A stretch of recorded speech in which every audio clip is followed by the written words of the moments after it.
Bon, mais on va commencer. Donc, bonjour à tous et bonne année. Je suis ravie de vous retrouver. Donc, nous allons parler aujourd'hui pour ce premier cours qui est dans le cadre de la formation hiérarchique des galaxies. Nous allons parler des noyaux actifs et des quasars au début de l'univers. On va voir qu'il y a énormément de trous noirs très massifs dont on a la difficulté d'expliquer la présence. Alors, les grandes lignes de l'exposé vont être d'abord de faire le point sur ce qu'on sait des trous noirs très locaux, à z égale 0, de redshift 0, notamment de la démographie des trous noirs. On a appris beaucoup de choses ces dernières années, on va le voir en regardant l'ombre des trous noirs, et notamment sur la démographie et le spin des trous noirs. On va expliquer pourquoi des spins dépend beaucoup de l'efficacité de l'accrétion et de la croissance des trous noirs. On va regarder aussi comment ils croissent en symbiose. On sait qu'il y a une loi entre la masse du trou noir et la masse du bulbe des galaxies. Pourquoi? Est-ce qu'il y a des phénomènes de feedback, de rétroaction, en formation d'étoiles stoppées, etc. Et on va regarder un petit peu ce qui se passe au début de l'univers, pourquoi on voit des trous noirs très très massifs, des quasars très violents. C'est une surprise, mais on va essayer d'expliquer. Alors déjà, revenons un peu sur ces découvertes de ces dernières années. Comme vous l'avez vu, on a pour la première fois fait l'image de l'ombre du trou noir. Vous avez celle de Messier 87. Messier 87 est une galaxie, la principale de l'amas de la Vierge, à 16 millions de parsecs, c'est-à-dire 16 millions d'années-lumière. Et vous avez cette image qui est une résolution extrême de 20 micro-arcs-secondes. Le diamètre fait 40 micro-arcs-secondes et elle a été obtenue par ce qu'on appelle Event Horizon Telescope, qui est un assemblage de télescopes radio qui fait de l'interférométrie à très longue base, et la base peut être aussi grande que le diamètre de la Terre, donc 12 000 km, et en ondes millimétriques. C'est ça qui était la nouveauté, parce que les interférométries en longue base, VLBA ou VLBI, on en fait depuis des dizaines d'années, mais en ondes centimétriques. Pourquoi? Parce que l'onde radio-centimétrique est très transparente dans l'atmosphère. On peut en faire, comme par exemple un lancer, dans tous les endroits, sans se préoccuper des nuages, etc. Par contre, en millimétrique, on est très dépendant des nuages et de la turbulence de l'atmosphère. Donc c'était un exploit de faire cette image. Évidemment, comme c'est à fréquence plus grande, millimétrique, ça permet d'avoir beaucoup plus de résolution. Ce qu'on voyait déjà auparavant, c'était par exemple le G avec une échelle de 4000 années-lumière. Lorsqu'on faisait une interférométrie longue base, on avait 0,1 année-lumière. Vous voyez qu'ici, on a une semaine-lumière, donc c'est un énorme progrès. Et ici, on voit bien l'énorme dynamique d'échelle que l'on a. Alors, dans l'amas de la Vierge, Messier 87 est ici. Vous voyez un petit peu le G radio qui dépasse la galaxie de beaucoup, qui est représenté ici. Lorsque vous faites un zoom, ici c'est 80 000 années-lumière, vous faites un zoom, vous en avez 2000, et ici encore un autre zoom, Vous voyez que le G est ici divisé en deux, c'est en quelque sorte un cône, et puis en fait la fin de l'image de l'ombre du trou noir à 0,015 années-lumière. Cette observation a permis de vérifier que la masse du trou noir est bien de 6 milliards de masses solaires, ce qu'on connaissait avant avec le mouvement des étoiles autour de ce trou noir. Alors, c'est une image, un seul qui avait été publié en 2019, et on peut se demander pourquoi sont-ils allés chercher cette image de Messier 87 qui est très distante, alors que nous avons un trou noir dans chaque galaxie, donc dans notre galaxie, nous avons un trou noir qui est très proche, puisqu'il est à 8 kiloparsecs, et non pas des mégaparsecs. Et en effet, il est 2000 fois plus proche que celui de Messier 87 dans l'amas de la Vierge. Alors pourquoi? Eh bien, on peut se poser la question parce que alors l'ombre du trou noir que vous voyez ici est égale à deux fois et demi l'horizon du trou noir. L'horizon est le rayon limite où la vitesse d'échappement de la lumière, la vitesse d'échappement de n'importe quel corps devient égale à la vitesse de la lumière. Donc ici, on aurait une vitesse d'échappement qui serait égale à Gm sur R. Et on voit que si on écrit cette vitesse égale à C, vous avez le rayon de l'horizon ici. Et ce qu'on peut regarder sur cette expression, c'est que le rayon de l'horizon, et donc de l'ombre du trou noir, est proportionnel à la masse. Donc pour un trou noir qui est 2000 fois plus loin, et coïncidence, il est aussi 2000 fois plus grand environ, puisqu'il fait 6 milliards d'années de masse solaire, et le trou noir dans notre propre galaxie est tout petit, il ne fait que 4 millions. Donc on a à peu près la même résolution angulaire en fait, à avoir pour avoir l'ombre de ce trou noir, 40 microarcs secondes. C'est une surprise qui ne l'est pas fait avant. En fait, pourquoi? C'est parce que la période de rotation, ici vous avez du gaz ionisé qui tourne autour du trou noir, un disque d'accrétion en quelque sorte, très chaud. Il tourne à une vitesse voisine de la vitesse de la lumière, puisqu'on est proche de l'horizon. Et ce gaz-là, il a une certaine période. Et lorsque vous regardez l'approximation keplérienne qu'on peut en faire de la vitesse de rotation, on voit que la période est proportionnelle à la masse aussi. Donc là, la période de rotation de ce gaz, il fait à peu près 2 mois pour Messier 87. Et pour le trou noir qui est dans notre propre galaxie, il ne fait que de l'ordre de 30 minutes. Donc c'est vraiment très très court. Si vous voulez faire une photo de cet objet, surtout avec plusieurs télescopes, il faut déjà calibrer pendant un quart d'heure les télescopes et que votre objet a déjà disparu. C'est ça la grosse difficulté. Mais ils y sont quand même arrivés, puisque l'an dernier, 2022, donc quand même 3 ans plus tard, celui de 87, nous avons eu l'image de l'ombre du trou noir de notre propre galaxie, c'est-à-dire Sagittarius A*. Alors, il a à peu près la même aspect. Évidemment, ce n'est pas une photo, ce sont une reconstruction à partir de modèles et des fausses couleurs, bien sûr. Vous voyez qu'il y en a à peu près 3, qui est peut-être dû au fait qu'on a dû sommer plusieurs rotations de plusieurs orbites de gaz. Alors, vous voyez que pour la Voie lactée, le rayon de l'horizon, il fait même pas 0,1 unité astronomique. Unité astronomique, c'est la distance Terre-Soleil. Donc vous voyez que ça, c'est beaucoup plus petit que le système solaire, tout ça, et on arrive à le voir à une très très grande distance. Alors on trouve maintenant que c'est un exploit, on trouve qu'on peut peut-être faire mieux encore. Alors comment on peut faire mieux? C'est-à-dire qu'on peut avoir des fréquences peut-être un peu plus hautes, et puis aussi on pourrait avoir une antenne dans l'espace, qui a eu lieu autrefois. On avait fait des interférométries de très longue base avec des télescopes centimétriques dans l'espace. On aura peut-être un millimétrique. Et à ce moment-là, on pourra avoir plus de résolution. Alors, on pourra peut-être voir quelque chose comme ceci, qui sont des modèles de ombres de trous noirs, un petit peu comme ceci. Et puis, peut-être un début du G. On a vu qu'il y avait un G radio qui sortait de Messier 87. Il y en a un tout petit qui sort aussi de Sagittarius A*. On aimerait voir ça. Et on aimerait voir un petit peu plus de détails sur la plus petite orbite stable du gaz. Vous voyez qu'il y a une ombre ici toujours. Pourquoi? Alors la lumière, elle va tomber sur le trou noir, elle est absorbée. Il y en a beaucoup de lumière qui passe, mais elle est absorbée par le trou noir. Alors cette structure des plus petites orbites stables, qu'on appelle en anglais ISCO, c'est Innermost Stable Circular Orbit, veut dire que si vous vous approchez plus près encore du trou noir, vous êtes inéluctablement entraîné dans le trou noir, il n'y aura pas d'orbite stable. Donc la dernière orbite stable dépend du spin du trou noir, c'est-à-dire si le trou noir tourne et s'il tourne dans le même sens que le gaz tourne autour du trou noir. Alors vous avez par exemple, en fonction du rayon gravitationnel, qui est la moitié de l'horizon ici, en rouge vous avez, en fonction de la rotation du trou noir, alors on convient de caractériser cette rotation par le moment angulaire J, et puis une quantité sans dimension, en divisant par M2 et puis des constantes fondamentales. Vous avez un petit nombre A qui est compris entre 0 et 1. Vous ne pourrez pas avoir plus que 1. Alors ça peut être aussi 0 et moins 1 si vous voulez, ça peut être rétrograde. Et donc lorsque on n'a aucun spin du trou noir, on a un certain rayon au-delà duquel vous ne pouvez plus avoir d'orbite stable, c'est la plus petite. Et puis vous voyez que si le trou noir tourne dans le même sens que le gaz, vous avez ce rayon de l'orbite stable rétréci et vous pouvez vous rapprocher beaucoup plus du trou noir. Et c'est le contraire pour une orbite qui bat dans l'autre sens. Alors, un petit peu intuitivement, on peut se dire que si, étant donné que le trou noir en rotation entraîne aussi le repère, l'espace autour de lui, vous pouvez penser que vous avez l'équivalent d'une force centrifuge qui vous permet de vous rapprocher un peu plus. Vous avez la même chose à la fois pour la matière, ici, et puis aussi la lumière, le photon, qui n'a pas de masse, mais qui est entraîné aussi dans sa rotation autour du trou noir. Et il y a une certaine dernière orbite stable qu'on appelle l'anneau des photons, et c'est un peu la même chose, ça dépendra du spin du trou noir.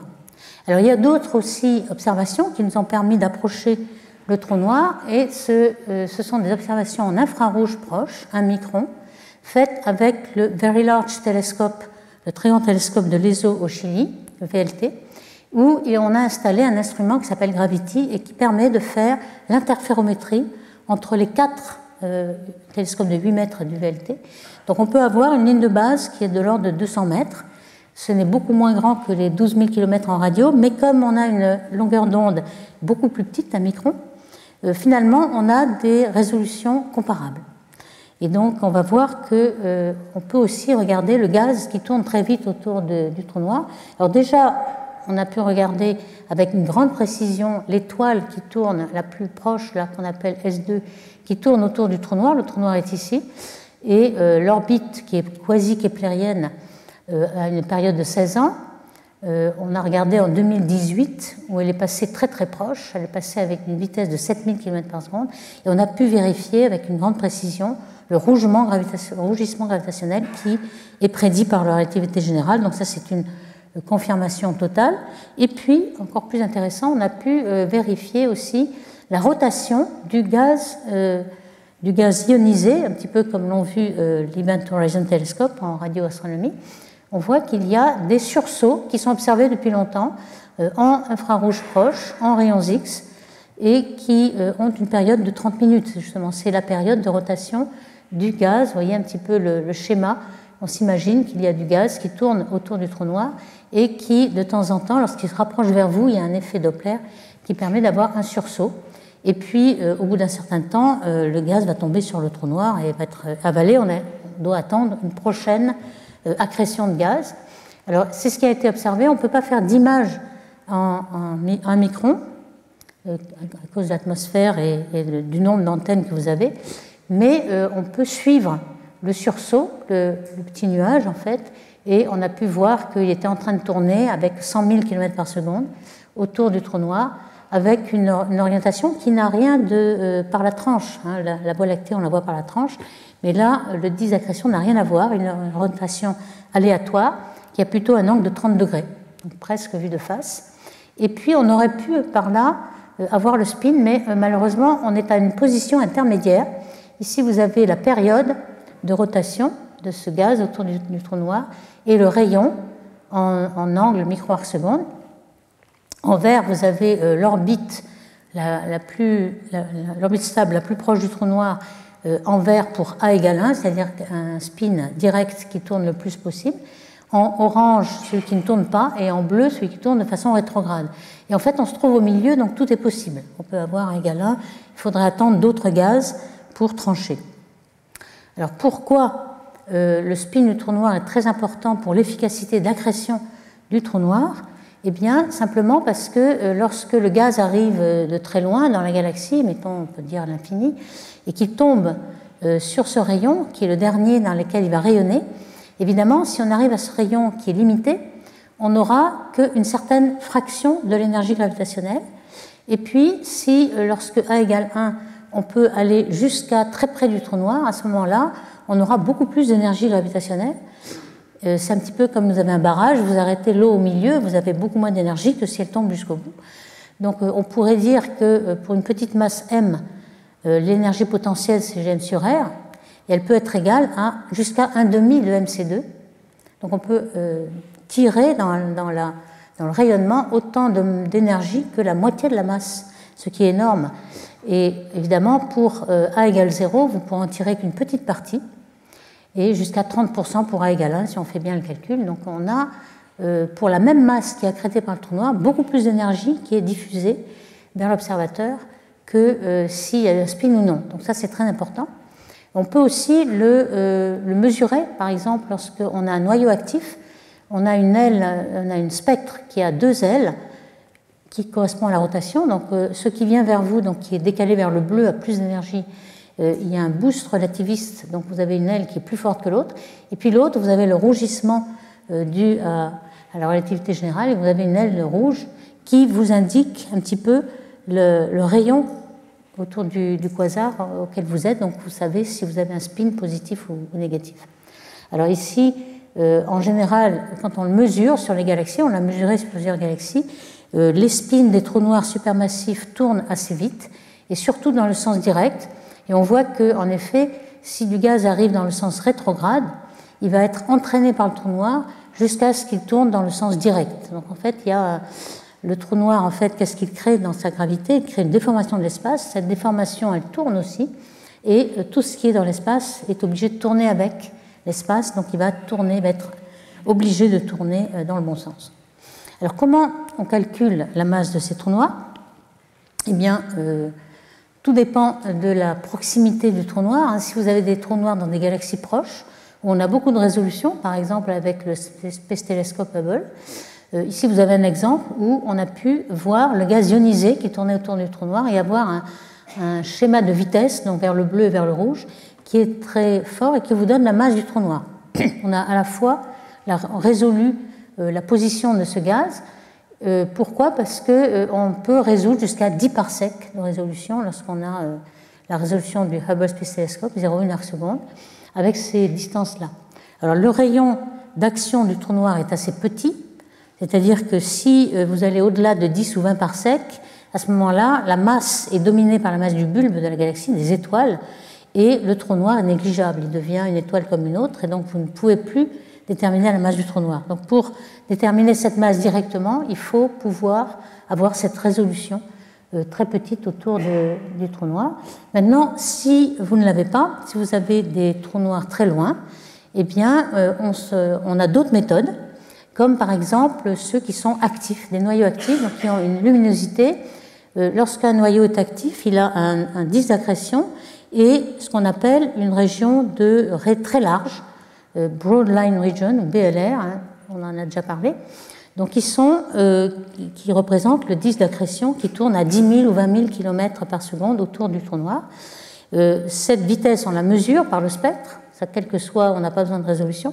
Par contre, ce qu'on a besoin de savoir, c'est le rayon à laquelle est cette région de raie large, BLR, puisque delta V est connu par le spectre, et la masse du trou noir sera le produit des deux. Alors pour connaître ce rayon, on peut faire des études de réverbération. C'est-à-dire qu'on se sert en fait du fait que le quasar varie dans le temps, et lorsqu'il émet du continuum vers la région, le disque de BLR, on reçoit ce rayonnement qui réfléchit après un certain temps. C'est le temps qu'a mis la lumière pour aller jusqu'au bout de cette région, et donc on mesure, avec un délai temporel, on mesure la taille de la BLR. Et on s'est aperçu, alors ça c'est très long à faire cette étude de réverbération, il faut attendre quelques mois ou quelques années, donc on s'est aperçu qu'il y avait une loi très bien satisfaite en fait entre la taille de la BLR et la luminosité, ce qui se comprend un peu puisque plus la luminosité du quasar est grande, plus vous avez une grande région illuminée, et donc vous avez quelque chose comme ça, comme relation. On peut s'en servir, même si vous ne faites pas d'études de réverbération, vous mesurez la luminosité de la GN, vous mesurez le delta V et vous avez la masse du trou noir. Donc on a des méthodes pour avoir la masse du trou noir, même à des très grandes distances. Donc on va voir que pour avoir Z égale 6, on est obligé d'utiliser ce genre de méthode. Et puis si vous avez des galaxies qui sont un peu plus proches, vous avez d'autres méthodes comme les masers. Ça c'est une méthode qui est très précise. Vous avez par exemple des molécules H2O qui tournent autour du trou noir, très proches, dans la région d'influence du trou noir, où vous êtes dominé par la gravité du trou noir, et lorsque ces masers, dans ces disques qui sont presque vus par la tranche, peuvent être en émission cohérente, donc c'est un laser en micro-ondes si vous voulez, et donc l'émission est très très forte, ça vous permet de faire une observation de très grande interférométrie à très grande base, et donc vous avez un signal sur bruit très fort et vous pouvez mesurer la vitesse de rotation. C'est ce qui a été fait par exemple pour cette galaxie, mais on en connaît maintenant plusieurs dizaines, et avec les instruments futurs on comptera plusieurs centaines, ce qui est très intéressant puisque vous avez pour ce disque le mouvement propre, on voit les masers H2O bouger en fonction du temps, on voit la vitesse et on voit la distance linéaire. Donc on a avec très grande précision les distances de ces galaxies. Alors voici comment, à partir de ces mesures de masse, on a pu détecter cette relation qui est très célèbre, qui relie la masse du trou noir à la masse du bulbe des galaxies. Vous voyez, en jaune, c'est le bulbe, en bleu, le disque. Le disque ne joue pas, curieusement, on va voir pourquoi. Et lorsqu'on a, par exemple, une galaxie elliptique comme Messier 87, on peut avoir une masse de 6 milliards de masses solaires, alors que la nôtre, on est plutôt ici à 4 millions. Donc ça, c'est une relation qu'on aimerait comprendre entre la masse du trou noir et la masse du bulbe. Alors, elle est relativement bien vérifiée, mais justement, lorsqu'on va très loin, au début de l'univers, donc Z égale 6, c'est-à-dire dans le premier milliard d'années de l'univers qui en contient 13,8, donc c'est vraiment moins de 10% de l'âge de l'univers, on a des quasars, on a la masse de ces quasars par la méthode que je vous le disais, la luminosité de la GN, la largeur du spectre, etc. Et on a la masse dynamique. Alors évidemment, à cette distance-là, on ne peut pas distinguer bulbe et disque, puisque la galaxie fait quelques pixels, mais on peut avoir quand même une idée de la masse dynamique, parce qu'on a des molécules, on peut avoir CO, on peut avoir C2, qui font une carte de toute la galaxie et qui nous donnent la vitesse de rotation. Donc avec la vitesse de rotation, la taille de la galaxie, on a à peu près la masse dynamique. Et puis, cette loi que l'on attend avec les trous noirs locaux, et tout ce qui est en bleu, vert ou rouge, ce sont des quasars à Z égale 6. Et cette masse des trous noirs est toujours supérieure à celle à laquelle on pourrait s'attendre avec la relation que l'on a localement. Donc ça, c'est un problème, on va voir pourquoi. Pourquoi cette masse est plus grande? Alors, ce qui est aussi intéressant, c'est que on a beaucoup de formations d'étoiles dans ces quasars. Donc on sait que la masse dynamique va augmenter, la masse d'étoiles va augmenter ici, et la masse du trou noir aussi, lorsqu'il va accréter, on va augmenter de la même façon. Donc ça c'est quelque chose qui est presque linéaire. Donc on va augmenter, ces flèches-là vous disent la trajectoire qu'il y aura dans les prochains millions d'années. Et si on peut extrapoler jusqu'à aujourd'hui, on devrait trouver ces trous noirs qui sont au-delà de la relation. Alors pourquoi est-ce qu'on les voit aujourd'hui? Eh bien, on en voit quelques-uns aujourd'hui qui sont au-dessus de la relation. Ici, c'est la relation localement, Z égale 0. Vous avez la masse du bulbe, ou sigma, qui est un proxy de la masse du bulbe, et la masse du trou noir. Et vous avez en rouge, ce sont les galaxies elliptiques, qui ont le plus gros trou noir. En bleu, les galaxies spirales, avec des disques. Et puis en vert, vous avez les galaxies d'amas, qui sont les plus grosses galaxies qui sont au centre des amas, des galaxies cannibales, qui sont des grosses galaxies elliptiques. Et très souvent, ce sont celles-ci, les vertes, là, qui sont au-delà de la relation et qui sont finalement beaucoup trop grosses. Le trou noir est beaucoup trop gros par rapport à la masse de la galaxie. Alors, on peut avoir deux explications, là, puisque, en général, ce sont des galaxies d'amas. Ça veut dire que peut-être, lorsque vous rentrez dans un amas, vous avez le gaz qui est balayé par la pression dynamique du gaz chaud, qui rayonne en rayons X. On sait que les amas ont un milieu interamas de gaz très chaud qui balaye, parce que la galaxie rentre avec une grande vitesse, balaye ce gaz. Donc finalement, ce gaz n'est plus disponible pour former des étoiles. Donc vous arrêtez, vous stoppez la formation d'étoiles. Par contre, le gaz autour du trou noir est toujours là et vous pouvez encore faire croître la masse du trou noir. Ou alors, deuxième hypothèse, si c'est la galaxie la plus centrale, elle peut avaler le gaz qui, normalement, au centre de l'amas, le gaz chaud va se refroidir, va faire un flot de refroidissement et ça va pouvoir être avalé par la galaxie centrale. Alors, il n'y a pas que des galaxies centrales, il y en a une qui est justement 1277, qui est un prototype de ces trous noirs qui sont trop gros, ils sont obèses en quelque sorte. Ici, vous avez une vue de la galaxie avec le Hubble et on voit très bien une traînée de poussière qui absorbe le rayonnement optique avec le noyau.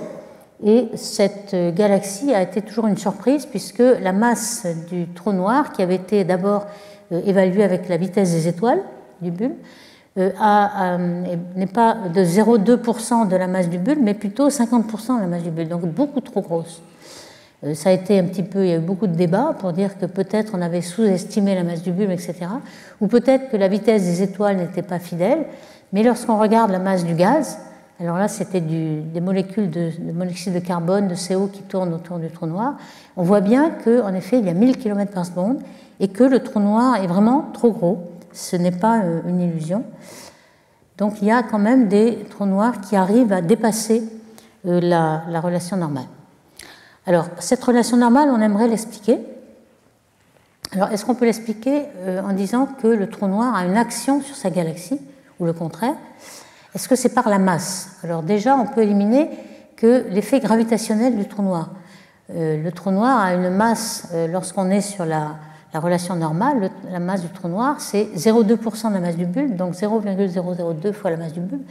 Donc vous voyez que son rayon d'action est tout petit, il est 10 parsecs par rapport à le bulbe qui est 1 kg par sec, donc on a un volume d'influence qui est vraiment 1/1000e du volume du bulbe. Donc on voit bien que dès qu'on s'éloigne du trou noir, on ne voit plus le trou noir. La gravité du trou noir est négligeable.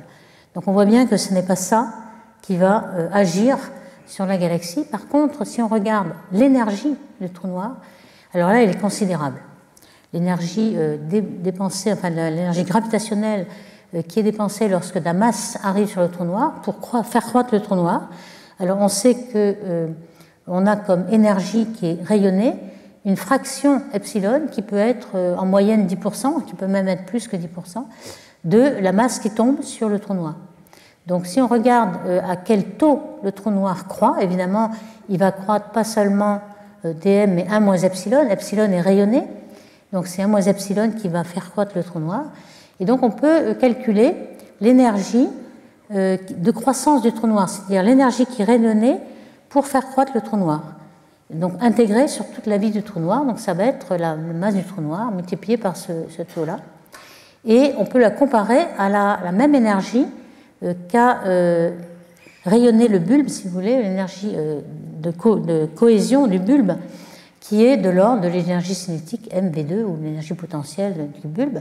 Et vous voyez que quand on compare les deux, évidemment, la masse du trou noir est bien plus faible que la masse du bulbe, mais la vitesse au carré, v pour un bulbe, c'est 200 km par seconde, et là, c'est 300 000 km par seconde. Donc au carré, vous voyez qu'on va gagner énormément quand vous faites le rapport. Vous avez un rapport 400. Donc l'énergie dépensée durant la vie du trou noir pour faire croître la masse du trou noir est largement suffisante pour détruire le bulbe complètement. Alors pourquoi il n'est pas détruit? Eh bien simplement parce que cette énergie va s'échapper par des directions bien précises. Par exemple, lorsqu'on a une galaxie à disque ou un disque d'accrétion ici perpendiculaire au disque, dans la zone de moindre résistance en quelque sorte. Et donc il n'y aura qu'une faible couplage entre le trou noir et la galaxie. Donc c'est pourquoi la galaxie n'est pas détruite, mais en tout cas elle peut faire une rétroaction très efficace sur la galaxie. Donc par exemple stopper ou modérer la formation d'étoiles. Et donc on peut expliquer comme ça qu'il y ait une relation entre masse du trou noir et masse du bulbe. Alors est-ce qu'il n'est jamais complètement couplé? Si, parfois il est bien couplé.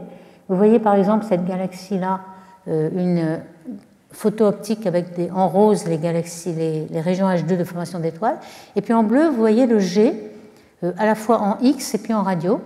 Il est complètement dévié dans sa trajectoire. Normalement un G c'est tout droit, mais ici on voit qu'il est dévié lorsqu'il rencontre des obstacles dans la galaxie. Donc le G est dans le plan de la galaxie pendant une grande partie du temps, et puis ensuite il en sort.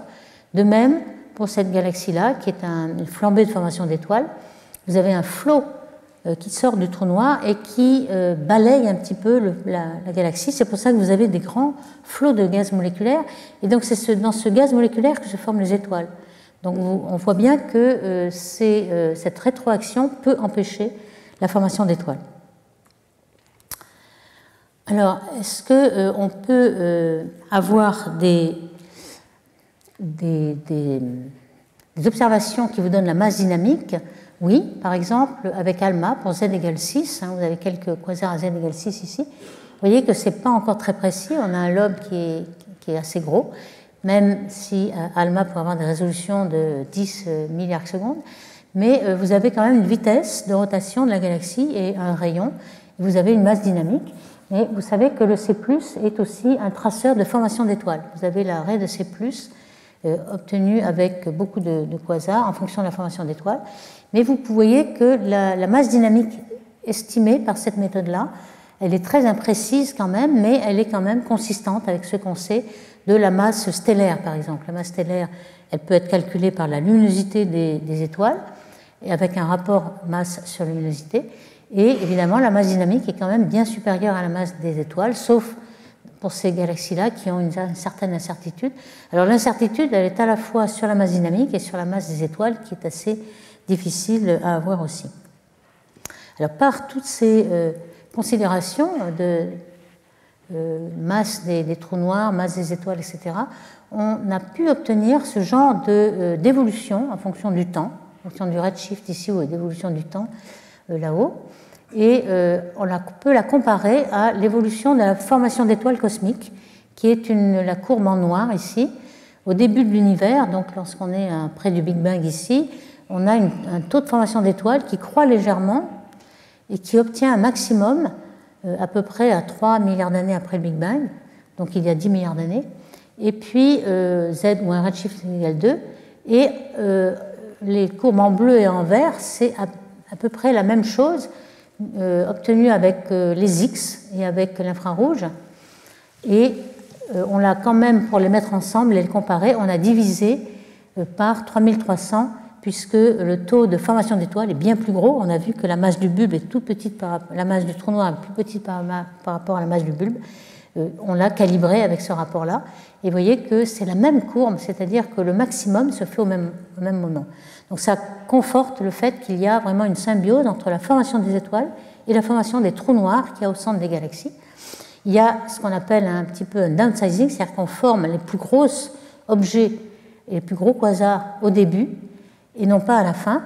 À la fin, aujourd'hui, on commence à accréter de la masse sur les petits trous noirs, de même que pour les galaxies qui forment des étoiles, on forme des grosses galaxies elliptiques au début, et puis aujourd'hui, celles qui forment des étoiles, ce sont des galaxies naines.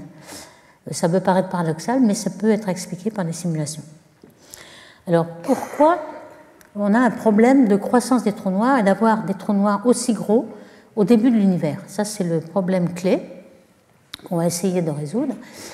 Ici, on rappelle que, évidemment, au début de l'univers, vous avez des galaxies qui sont pleines de gaz, beaucoup de filaments cosmiques qui alimentent les galaxies en gaz.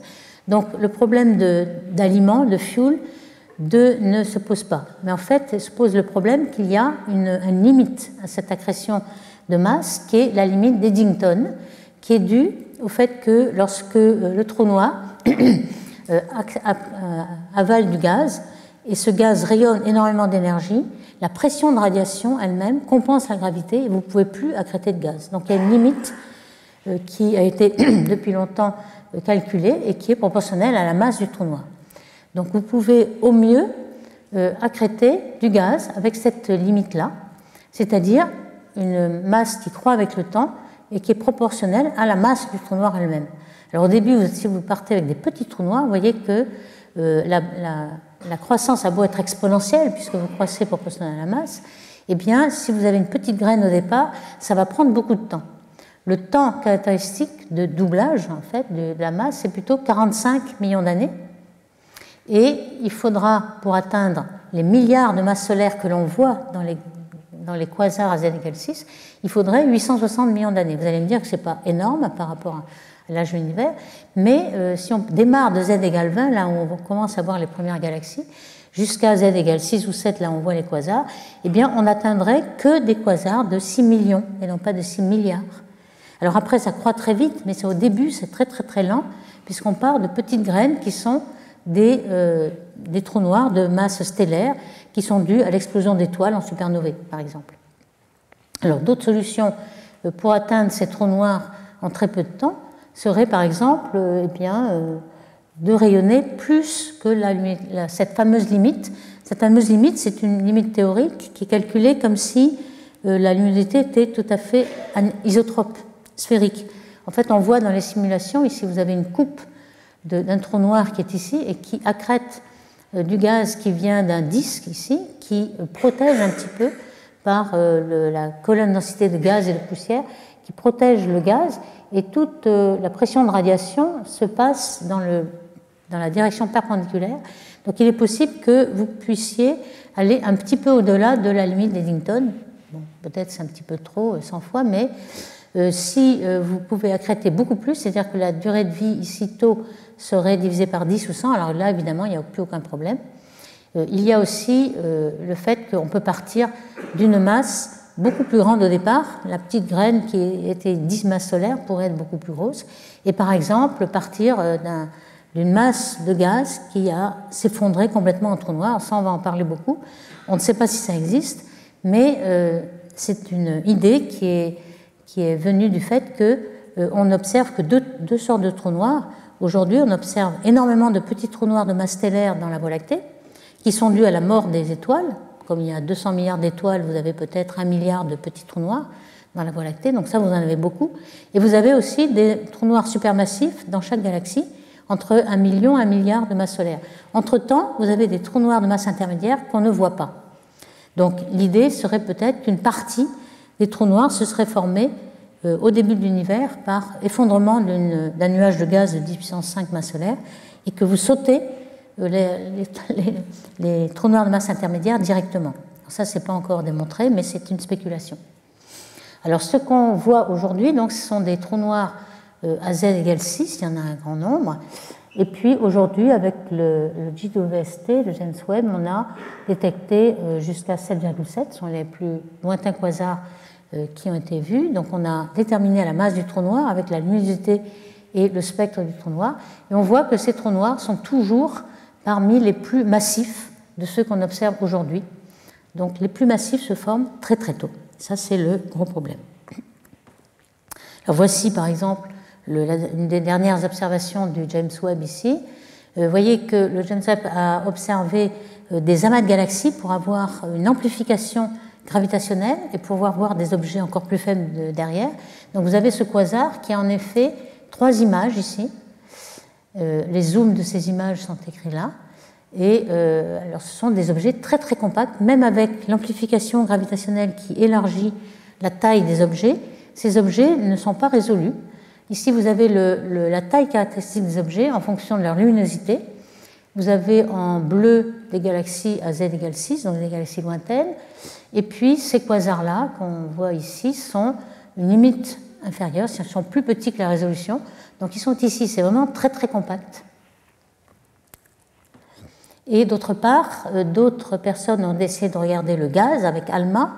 Avec ALMA, on peut avoir le gaz avec la molécule CO, avec le ion C+. Et tous ces points sont des quasars. Ici, on a un programme WISH qui veut dire des objets sélectionnés par le télescope WISE et le Sloan. Mais tout ça, ce sont des quasars. Et vous voyez que par rapport à la relation d'échelle normale, on a tous ces quasars qui ont beaucoup moins de gaz. Alors pourquoi? Ils sont en train de former beaucoup d'étoiles. Donc ils ont une très grande efficacité de formation d'étoiles, ils ont très peu de gaz. Et peut-être ils sont très perturbés, peut-être il y a beaucoup de feedback, c'est pour ça que le gaz a été perturbé, mais c'est une caractéristique de ces quasars. Alors quant à leur masse, en fonction de la masse de la galaxie, ici on aurait la fonction de la galaxie ici et la fonction du bulbe. Vous voyez qu'elles sont toutes bien supérieures comme masse à ce qui est prévu à z égale 0 par les galaxies locales. Alors, un des exemples qui représente ces quasars, vous voyez avec quel signal sur bruit ALMA peut regarder ces raies de C+. Et ici, vous avez une galaxie qui est bien résolue, vous avez la courbe de rotation, vous avez le rayon, vous avez la masse dynamique qui est assez bien déterminée. Et cet objet-là, c'est un de ceux-là qui, on le voit, forme beaucoup d'étoiles, donc la masse totale va augmenter et la masse du trou noir aussi. Donc on peut voir qu'il va se déplacer ici, il ne va pas rejoindre la droite malheureusement, mais il va continuer à croître dans cette direction. Alors que peuvent dire les simulations numériques pour ce problème? Pas grand-chose en fait. On peut, avec les simulations cosmologiques par exemple, voir où sont les grosses galaxies qui vont devenir des centres d'amas. Ici vous avez la matière noire, les galaxies, les filaments cosmiques, il y a en général 3 filaments, et au centre des filaments, vous avez des groupes ou des amas de galaxies qui sont en préparation.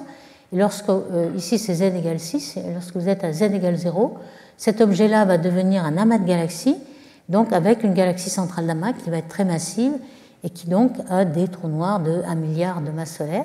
Donc c'est certainement ces objets-là que l'on voit à z égale 6, qui sont destinés à devenir ces gros objets, mais la formation du trou noir est quelque chose qui est en dessous de la résolution des simulations, donc on ne peut pas, on a des recettes à donner, et ces recettes sont calquées sur les observations. Donc c'est l'observation qui va dire aux simulations ce qu'il faut prendre pour former des trous noirs, mais on ne va pas avoir de renseignements sur les simulations. On peut par contre avoir des recettes que l'on met dans les modèles semi-analytiques, ce qu'on appelle le SAM, Semi-Analytic Model, qui sont un petit peu calqués sur l'arbre de fusion des galaxies dans la simulation cosmologique.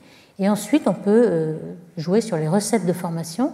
Alors, on a deux façons de former les trous noirs. D'abord, par accrétion de gaz, c'est le mode prédominant à grand redshift, qui est le mode en bleu ici. Et puis, ce mode-là va diminuer. Pourquoi? Parce que par expansion, vous avez les filaments qui sont de plus en plus ténus et plus faibles. Et donc, les galaxies vont recevoir de moins en moins de gaz. Et puis, vous avez un autre qui est la coalescence, c'est-à-dire la fusion de galaxies. Dans le système hiérarchique de formation des galaxies, les galaxies se forment par fusion et les trous noirs aussi. Et donc, au début, ils ont des petits trous noirs. Et puis, à la fin, c'est celui-là qui domine sur le bleu. Le vert domine sur le bleu à z égale 1. Vous voyez que la moitié de l'âge de l'univers, ici, c'est en redshift, mais la moitié de l'âge de l'univers est à z égale 0,7. Donc, toute la deuxième moitié de l'âge de l'univers, vous avez la coalescence, la fusion des trous noirs qui domine dans l'accrétion de matière des trous noirs, la croissance des trous noirs. Et au début, c'est le gaz. Donc ça, on arrive à faire varier ces paramètres dans ces modèles. Il y en a d'autres ici, par exemple, en se basant sur les simulations d'Illustris. Et ici, vous avez une graine du trou noir, c'est-à-dire la masse initiale du trou noir au départ, qui va être un petit peu ajustée pour voir quelle va être la distribution, le nombre de trous noirs en fonction de leur masse. Et vous voyez que vous avez, selon la graine que vous supposez au départ, plus ou moins de trous noirs d'une masse donnée. Et puis, si vous avez le fameux effondrement direct de gaz en trou noir, ce qu'on appelle direct collapse black hole, donc ce moyen-là, ce qui est en violet, qui finalement va avoir une certaine déficience de petits trous noirs, parce que vous avez toute la masse qui va servir de ressource pour former un gros trou noir, mais vous n'avez pas tous les trous noirs intermédiaires. Donc c'est là le choix en fait que vous avez. Si vous avez effondrement d'un trou noir très massif, vous n'aurez pas tous les trous noirs de masse intermédiaire, ce qui convient à peu près aux observations, puisque vous ne les voyez pas, ces trous noirs de masse intermédiaire. Donc si on résume, on a quand même quelques moyens de résoudre le gros problème de la énorme masse des trous noirs à grand redshift. Alors il y a ces problèmes de population 3 d'étoiles. Les étoiles sont peut-être beaucoup plus grosses au début de l'univers. On en a déjà parlé. Pourquoi? Parce qu'elles n'ont pas de métaux. Au début, les toutes premières, n'ont pas eu le temps de former le carbone, l'azote et l'oxygène. C'est ce qu'on appelle métal dans la cosmologie, tout ce qui n'est pas formé dans le Big Bang et qui est formé dans les étoiles. Et ces métaux sont des refroidissants. Donc si vous n'avez pas de métaux dans le gaz qui forme une étoile, l'étoile ne va pas pouvoir dissiper l'énergie, ne va pas pouvoir fragmenter. Et donc vous avez de très grosses étoiles, des étoiles qui peuvent faire 1 million de masses solaires ou plus. Alors soit elles explosent en supernovae et vous pouvez avoir des graines qui font 100 masses solaires. Alors on a vu qu'avec 100 masses solaires, la croissance des trous noirs exponentielle va suffire pour former des trous noirs d'un milliard de masses solaires à z égale 6. Ou alors cet effondrement global, encore plus gros que cela, directement a formé des trous noirs qui ont passé l'étape de masse intermédiaire et qui sont déjà à 10 puissance 5, 10 puissance 6. Alors certains ont essayé de voir si on avait assez de gaz autour du trou noir pour l'alimenter en permanence. Donc dans ce travail, par exemple, il y avait le temps qu'il faut pour former à z égale 6 des milliards de masses solaires. Vous voyez que c'est possible si on part de 100 masses solaires sans être super Eddington, mais il faut commencer à z égale 30 ici. Si vous commencez plus tôt, vous n'arrivez pas, mais vous arrivez à ce trou noir-là si vous avez 60% du temps, vous accrétez. Et surtout, si vous n'ajoutez pas le trou noir par la fusion de galaxies, on va voir que c'est possible ça. Ou alors, ça dépend un petit peu de la distribution de gaz autour des trous noirs. Si la distribution est très piquée, vous avez en permanence la luminosité d'Eddington, c'est ce qui est prévu ici. Ou si vous avez un plateau, alors c'est plus difficile et vous avez cette courbe-là. Donc ça, c'est possible de faire varier tous ces paramètres, car on n'en sait pas grand-chose. Ici, cette vision résume un petit peu toutes les possibilités. Elles sont très nombreuses, mais je montrerai juste que les extrêmes. En extrême, vous avez un nuage de gaz qui va s'effondrer directement en trou noir supermassif, 10 puissance 5, 10 puissance 6, où vous avez formation d'une super étoile, une grosse étoile de population 2, et ensuite peut-être des fusions, ou alors formation d'un amas stellaire, l'amas globulaire, de ce genre-là au début de l'univers, et puis formation de petits trous noirs à l'intérieur qui coalescent. On a vu que c'était possible de former des trous noirs de 140 masses solaires par fusion, et tout ce genre de choix ici. Alors je vais montrer, est-ce que vraiment on peut, si vous avez fusion de deux trous noirs, qui sont surtout asymétriques, un petit trou noir et un gros trou noir, lorsqu'ils fusionnent, ils envoient des ondes gravitationnelles qui sont asymétriques aussi, donc qui ne sont pas isotropes, et donc ça peut avoir un effet de recul sur un trou noir et vous pouvez perdre votre trou noir. Alors est-ce que c'est fréquent? Eh bien non, heureusement ce n'est pas fréquent. On en a vu quelques objets seulement dans le ciel. En voici un. Vous avez deux trous noirs qui sont très actifs, qui sont des noyaux actifs. Il y en a un qui est de type 1, avec une région très large, BLR.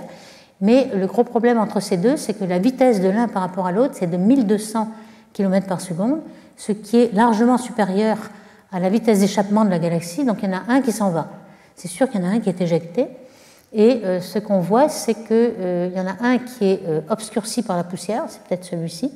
Puis il y en a un autre qui émet des rayons X, comme on le voit là, et qui a un profil P Cygni, c'est-à-dire une absorption et une émission.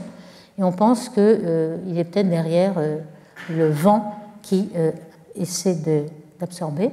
Ou alors, vous en avez de ce genre-là, un qui a été récemment observé.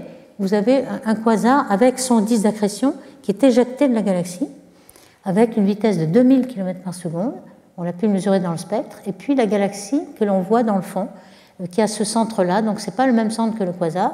Et lorsqu'on regarde, par exemple, la population de gaz de la galaxie, elle est bien à la vitesse de la galaxie, mais pas à la vitesse du quasar. Donc, on a bien vraiment cette éjection, mais c'est très rare. Donc, heureusement, on n'en voit que quelques exemplaires dans tout le ciel.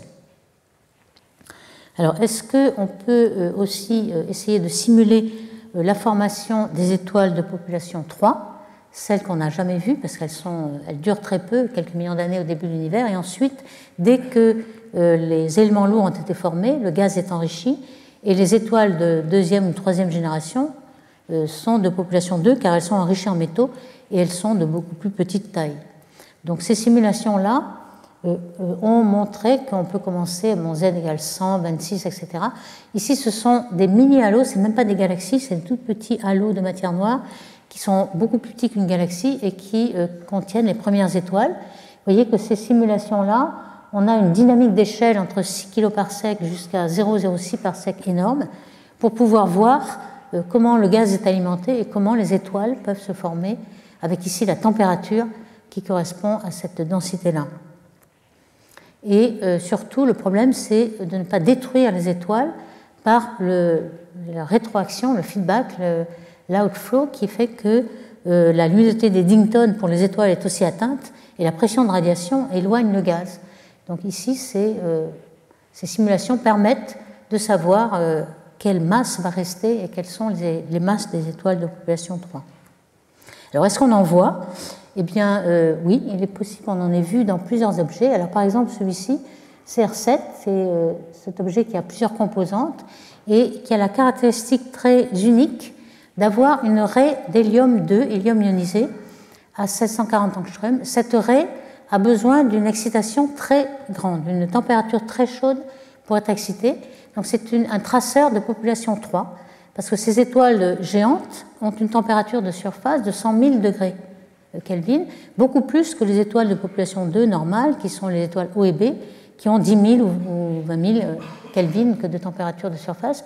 Donc, si vous avez besoin de ces étoiles pour exciter cette raie, donc cette raie est un traceur de l'existence de ces étoiles. Donc, il semblerait que ce soit le cas. Alors, on a le spectre de ces deux objets qui est très rouge, donc ces objets sont assez anciens. Et puis A, c'est une partie de l'extérieur de la galaxie qui émet beaucoup de Lyman alpha et cette raie de He2. Donc on pense que peut-être les premiers CLIMP ont formé des populations 3 qui ont ensuite ionisé toute une région, et c'est pour ça qu'on peut voir le Lyman alpha qui sort, parce que la première génération a ionisé tout l'espace. Alors vous allez me dire, il n'y a pas que ces étoiles de population 3 qui peuvent avoir ces températures-là et exciter la raie. Et il y a aussi les noyaux actifs de galaxies, les trous noirs. Est-ce qu'il y a un trou noir? Apparemment, dans le spectre, il n'y en a pas, mais ça pourrait être caché par la poussière ou ça pourrait être un trou noir qui s'est effondré de façon directe. Alors il y a quand même un indice qui dit que peut-être il y aura aussi un trou noir, c'est qu'il y a un outflow de gaz qui est à 160 km par seconde. On a la raie de l'hélium qui n'est pas à 0 mais à 160. Alors ça c'est difficile de l'obtenir avec la population 3 qui ionise le gaz environnant mais ne pousse pas le gaz. Ce n'est pas comme les noyaux actifs poussent le gaz par une pression de radiation. Ici ce n'est pas le cas. Donc les deux modèles ici ont été faits et on n'arrive pas avec le modèle de population 3 seul d'avoir cette observation d'outflow. Donc il est possible qu'on ait les deux. Donc cet objet unique ici est un exemple de peut-être on aurait un trou noir qui se serait effondré de façon globale avec aussi un effet de feedback et donc une coquille de gaz qui s'en va à la vitesse de 160 km par seconde, donc que l'on voit avec la raie de H2. Alors ici, on a, lorsqu'on effondre un trou noir énorme, on peut avoir ce qu'on appelle une quasi-star, qui a développé aussi Martha Ballantyry, qui va nous parler tout à l'heure dans son séminaire. Autour du trou noir, le trou noir développe beaucoup d'énergie, donc il a besoin d'évacuer cette énergie. Et lorsque le gaz arrive, ici, on a un petit peu ce qui se passe dans une étoile, c'est-à-dire la convection qui permet d'évacuer l'énergie de façon plus rapide. C'est ce qui se passe aussi dans le Soleil. Vous avez l'énergie nucléaire qui se dégage au centre, et puis vous avez un gradient de vitesse, donc vous pouvez avoir la conduction, mais plus rapidement, vous avez une convection qui se passe dans le Soleil pour évacuer l'énergie, et là, ce serait quelque chose qui se passerait comme dans une étoile, avec le gaz qui accrète autour du trou noir, même s'il a déjà été créé. Donc c'est possible, on aurait des masses très très grosses, donc on aurait résolu le problème de sauter le pas de toutes ces masses intermédiaires et d'avoir un trou noir déjà très grand. Donc justement, c'est ça qui est le problème et que je finirai avec les dernières 10 minutes, là. C'est où peut-on trouver ces trous noirs de masse intermédiaire? On sait qu'on a des trous noirs dans chaque galaxie. Alors, les grosses comme Messier 87 qui font des milliards de masses solaires, des galaxies normales comme la nôtre, Andromède qui est ici, qui a un bulbe beaucoup plus gros et qui a une masse 30 fois plus grosse pour son trou noir que le nôtre. Et puis, si on doit trouver des trous noirs de masse intermédiaire, peut-être dans les galaxies naines ou alors dans les amas globulaires, mais là on n'en a pas vu avec une grande abondance. Alors, pourquoi? On en a cherché, bien sûr. Par exemple, une galaxie naine 4395, M33 déjà, qui est très proche de M31, c'est une galaxie qui est beaucoup moins massive, une galaxie naine. On a cherché un trou noir, il n'y en a pas du tout. Et par rapport à la relation d'échelle entre la masse du trou noir et la masse de la galaxie, on est 10 fois en dessous. Donc il y a quand même des galaxies naines qui n'ont pas de trou noir. Alors pourquoi? Eh bien, on peut l'expliquer en disant que le trou noir tombe au centre par friction dynamique.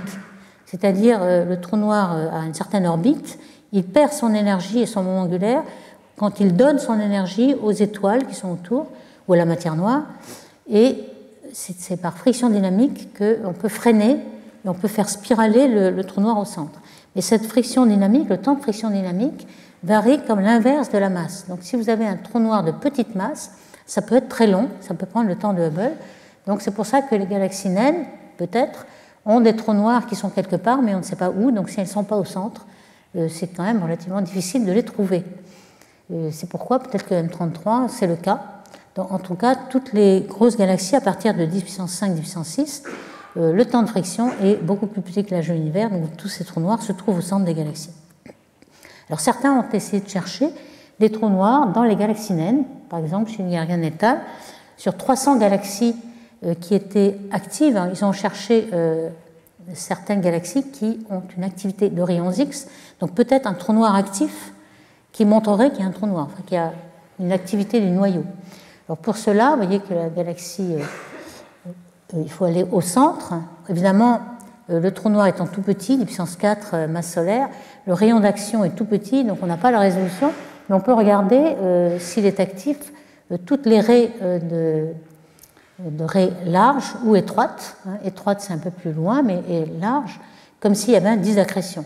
Alors comment faire? Eh bien, on regarde le spectre de la galaxie, qui est la combinaison d'un spectre d'étoiles, qui est en jaune, et puis le spectre bleu, qu'on va essayer de soustraire. Donc il faut avoir une soustraction assez importante. Il faut avoir beaucoup de signature bruit sur le spectre aussi.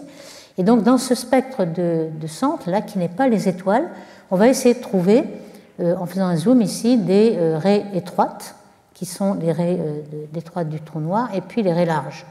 Alors c'est ainsi, par cette étude sur 300 cas, qu'il y en a une dizaine qui a été trouvée avec des raies larges et qui a permis d'obtenir la masse du trou noir, qui sont là. Alors évidemment, ce sont des trous noirs quand même qui sont assez importants, de puissance 5, c'est la plus haute de la masse intermédiaire, mais qui ont l'air de vérifier la relation entre masse du bulbe et masse du trou noir, mais avec les faibles masses. Donc ça paraît logique, mais il y a quand même un échec, un problème, c'est que ces sources X qui sont présumées être des AGN, elles ont une petite luminosité, puisque ce sont des petits AGN. Donc on appelle ces sources ultralumineuses X en référence à ces binaires X. Lorsqu'il y en a une étoile binaire, où il y a un trou noir de masse stellaire qui correspond à l'explosion d'une étoile en supernovae, le compagnon est resté en train de tourner autour, on sait qu'une partie de l'enveloppe de l'étoile normale peut tomber sur le trou noir et être accrétée, donc former un disque d'accrétion. C'est ce qu'on appelle un microquasar, parce qu'en fait on a à peu près un trou noir avec 10 accrétions, etc. Alors, on détermine, enfin on appelle ultralumineuse lorsque la luminosité est supérieure à cette quantité-là, qui est la luminosité d'Eddington pour une masse de trou noir de 10 masses solaires, c'est-à-dire la plus grande d'un trou noir de masse stellaire. Alors évidemment, comme on est supposé ne pas accréter au-delà de la limite d'Eddington, ça veut peut-être dire que le trou noir est plus grand que 10 masses solaires, donc ce serait un trou noir de masse intermédiaire. Donc on a cherché toutes ces ULX, ce qu'on appelle ultralumineuses, et en effet, il y en a une dans chaque galaxie. Par exemple, dans Messier 82, vous avez une ULX là, qui est au centre. En général, dans les galaxies qui forment beaucoup d'étoiles, on a beaucoup d'ULX. Et puis, patatras, ce n'est pas du tout des trous noirs. En fait, Baquet et al. En 2014 ont montré qu'il y avait des pulses. Ils ont détecté des pulses dans la courbe de luminosité temporelle de cet objet. Et donc, il s'agit d'une étoile à neutrons, et même pas d'un trou noir. C'est une étoile à neutrons qui, évidemment, émet de l'énergie à bien plus que la luminosité d'Eddington, puisqu'on est déjà au-delà. Pour un trou noir, une étoile à neutrons, ça ne peut pas faire plus que 3 masses solaires. Donc vous voyez qu'il y a aussi des ambiguïtés. Alors pour nourrir une étoile à neutrons, ce n'est pas facile, puisqu'elle tourne très vite. C'est un petit peu le problème de... Ici, vous avez la Terre, par exemple, une analogie avec la Terre et la Lune. Vous savez que comme la Lune tourne autour de la Terre avec une vitesse oméga qui est bien plus petite que la vitesse de rotation de la Terre ici, donc ça veut dire qu'il y aura un retard entre le bourrelet de marée entre la Terre et la Lune, et que finalement ce retard va créer un couple qui va faire éloigner la Lune. En fait, il faut, pour pouvoir accréter, s'approcher beaucoup de l'objet pour avoir une vitesse oméga qui est plus grande que la vitesse de rotation. Donc ça, c'est ce qui se passe dans les étoiles à neutrons qui accrètent. Il faut accréter énormément, plus près que ce rayon-là d'équivalence. Et puis, il y a plusieurs rayons, je pense que je n'ai pas le temps de tout décrire ici, mais qui sont caractérisés par le champ magnétique intense qu'il y a autour des étoiles à neutrons. Et il se pourrait qu'une grande majorité des ULX soient en fait des pulsars. Vous avez ici des pulsars ULX et puis les binaires X qui émettent des pulsars qui émettent en rayons X, qui semblent être une continuité. Alors, d'autres aussi ont essayé de chercher des trous noirs de masse intermédiaire dans des galaxies naines, mais compactes. Et dans ces galaxies compactes, ils ont trouvé, pour les ultra compacts et les compacts elliptiques, ils ont trouvé des trous noirs qui étaient assez gros, parfois 10 puissance 5, 10 puissance 6, et on en conclut que c'était peut-être des galaxies qui étaient autrefois plus massives, qui ont gardé le gros trou noir et qui ont été épluchées lorsqu'elles rencontrent un amas, par exemple. Et c'est pourquoi vous avez des trous noirs plus gros que la relation d'échelle, car elles étaient autrefois de grosses galaxies. Donc ça, c'est une possibilité aussi. Et il y a quand même un cas qu'on appelle hyperlumineuse X, donc c'est au-delà des ultralumineuses, qui semble être un vrai trou noir de masse intermédiaire, qui est un trou noir qui se trouve dans une petite galaxie compagnon d'une grosse galaxie lenticulaire. Et ce trou noir serait de l'ordre de 10 puissance 2, 10 puissance 5, exactement dans la gamme des trous noirs de masse intermédiaire. Alors ici, on pourrait aussi penser, comme l'ont fait Ferrumato et al., qu'il s'agirait d'une galaxie compacte qui aurait un trou noir assez gros, mais qui a, dont le reste de la galaxie aurait été épluché. Alors en fait, donc, si je résume un petit peu, par quel mécanisme vous pouvez former des trous noirs de masse intermédiaire? Bon, je passerai sur les trous noirs primordiaux qui sont un peu grande spéculation, mais vous pouvez avoir une amas dense d'étoiles, des amas globulaires, ça je vais en parler un petit peu en quelques minutes, et puis les étoiles de POP3 dont on a déjà parlé. Alors pour les amas globulaires, on sait depuis très longtemps que lorsque l'amas globulaire contient 10 puissance 5 étoiles, il y a une interaction entre les étoiles, contrairement à ce qui se passe dans une galaxie où vous n'avez aucune collision entre étoiles parce qu'il y a des milliards d'étoiles. Donc vous avez un champ moyen et vous n'avez aucune déflexion. Là, vous avez des interactions entre deux étoiles qui échangent de l'énergie.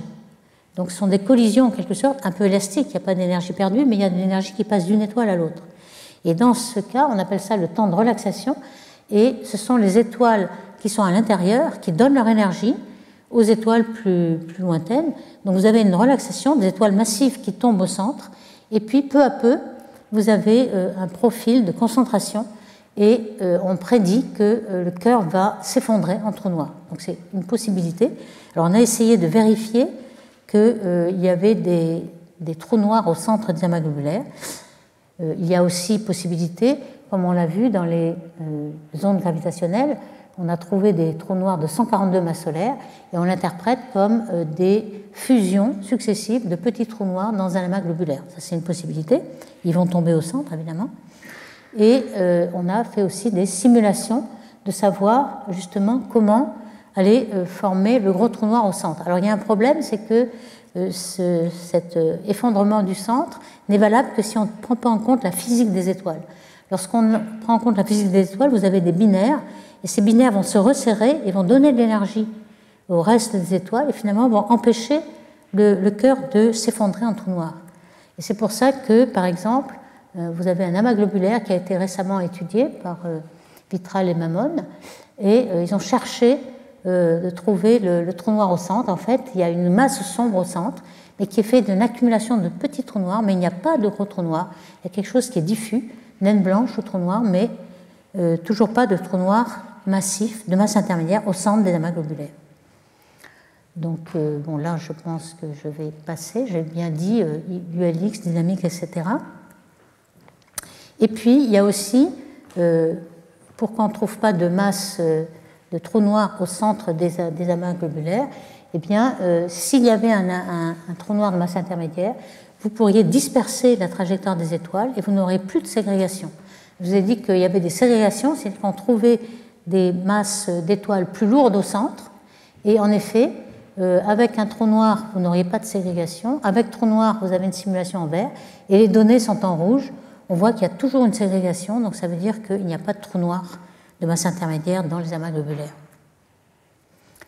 Avec la dynamique, on a aussi pensé trouver peut-être un trou noir dans un amas globulaire de M31, qui est toujours un des candidats où il pourrait y avoir un trou noir au centre, mais ça, ce n'est pas encore très, très sûr. Et donc, je résumerai comme le mystère est toujours ouvert. Hein, on a d'abord établi que localement, on a des trous noirs supermassifs qui vérifient énormément une relation d'échelle entre la masse du trou noir et la masse du bulbe. On comprend un petit peu qu'il s'agit des effets de rétroaction du trou noir sur les étoiles. Mais alors, comment se forment ces trous noirs supermassifs de milliards de masses solaires à z égale 6? C'est encore une question ouverte. On ne sait pas si c'est des populations 3 d'étoiles qui font des graines de sang masse solaire ou bien l'effondrement de trous noirs directs. Et puis, la question est très reliée à savoir, est-ce qu'on trouve des trous noirs de masse intermédiaire? Parce que si la plupart des trous noirs se forment de 0 à 10 puissance 5 tout de suite, on n'aura pas tous ces trous noirs de masse intermédiaire. s'il y en a beaucoup qui ne s'effondrent pas comme cela, on devrait pouvoir trouver les trous noirs de masse intermédiaire qu'on ne trouve pas encore en très grand nombre. Donc je m'arrête là. Merci beaucoup.